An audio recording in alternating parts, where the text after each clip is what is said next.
it. Now, there's more sand flying here than in the Sahara, I can assure you. Take a look at that.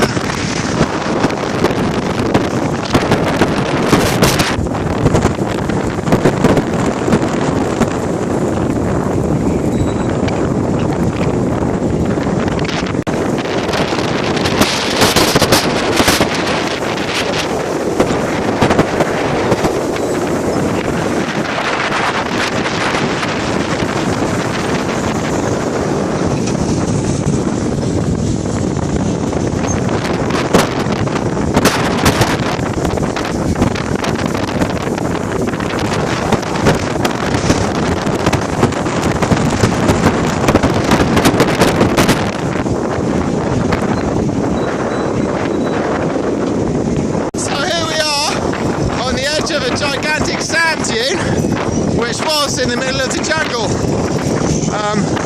but it's incredible to think that this thing was completely buried underneath vegetation, and every time I open my mouth I'm getting sand blasted, but let's see if I can show you here. We've got these ripples on the surface.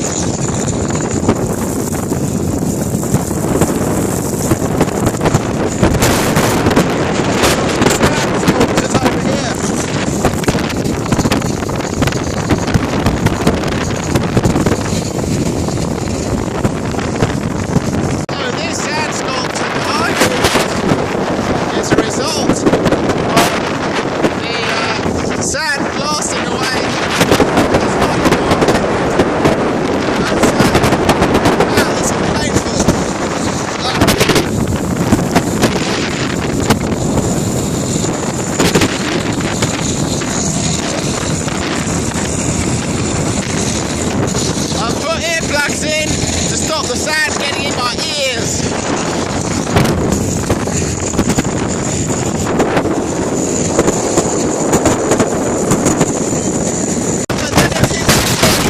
Behind me the sand is just lifting up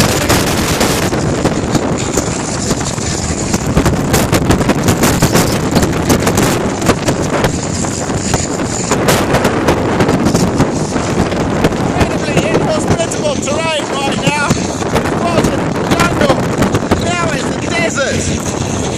Incredible! Just 1 week!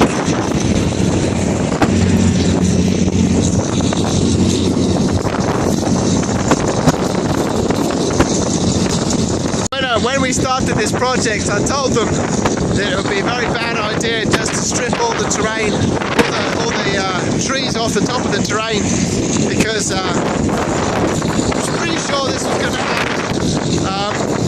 But they didn't listen to me, they're in a hurry, so what can I say? Meanwhile, it's an interesting case study of how to turn the jungle into a desert in 1 week. Take a look at these sand splotches. Here we can see all the previous layers of sands that were built up over time in this old sand dune that's now been exposed. See all these different layers. Now this material behind me, it's a different material, it's a kind of clay, and as you can see it can make a vertical wall, stands up nicely, yeah. However, the sand on the other side generally goes back down to its 45 degrees, so it's a completely different material, this is, and this is buried underneath these old sand dunes. See, we can make these perfectly vertical faces. Quite interesting, completely different kind of material in quite a small space. When it starts to rain in this area, the drainage is insufficient, so we might just turn this into a quagmire. But hey, people don't seem to care about that right now. Maybe they will in a couple of months' time when rainy season starts. Meanwhile, we're going to go and have a look at what the digger is doing up here. Another little project which is completely burying another stream bed. See what happens in 2 months' time.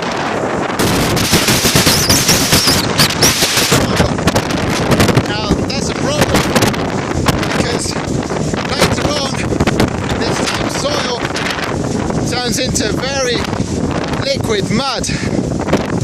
Let me just show you the valley he's just filling in.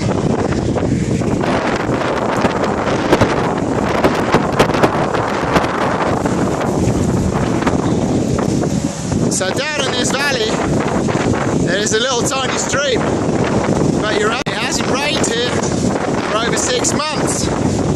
So this valley is completely dry right now, in theory. Despite that, there's a little bit of water in there.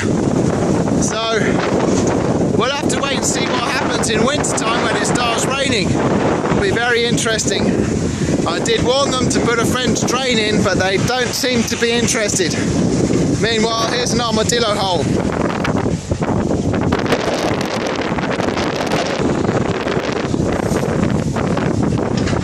So we'll keep watching this one, see what happens.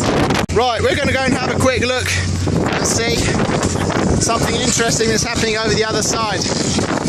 And best way to do that is on the back of a truck. There's no better way to see what you're doing.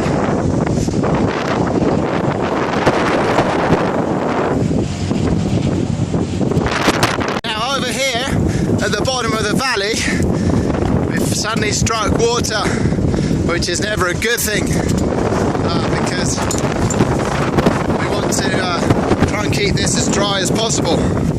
But right here, look what we found.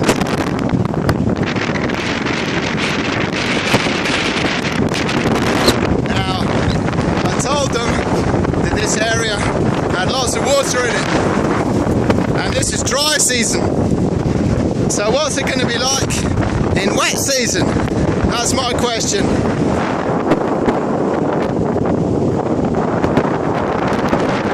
So this water, which has just come out of the ground, there's no stream, nothing here to bring the water here, it's just seeping up through the ground. And I think this is going to happen all over this piece of land. So it's a bit worrying. This water can come out of nowhere. We'll see what happens when it starts to rain. Well, I think we're going to go back now. I've eaten so much sand I'm going to get fat.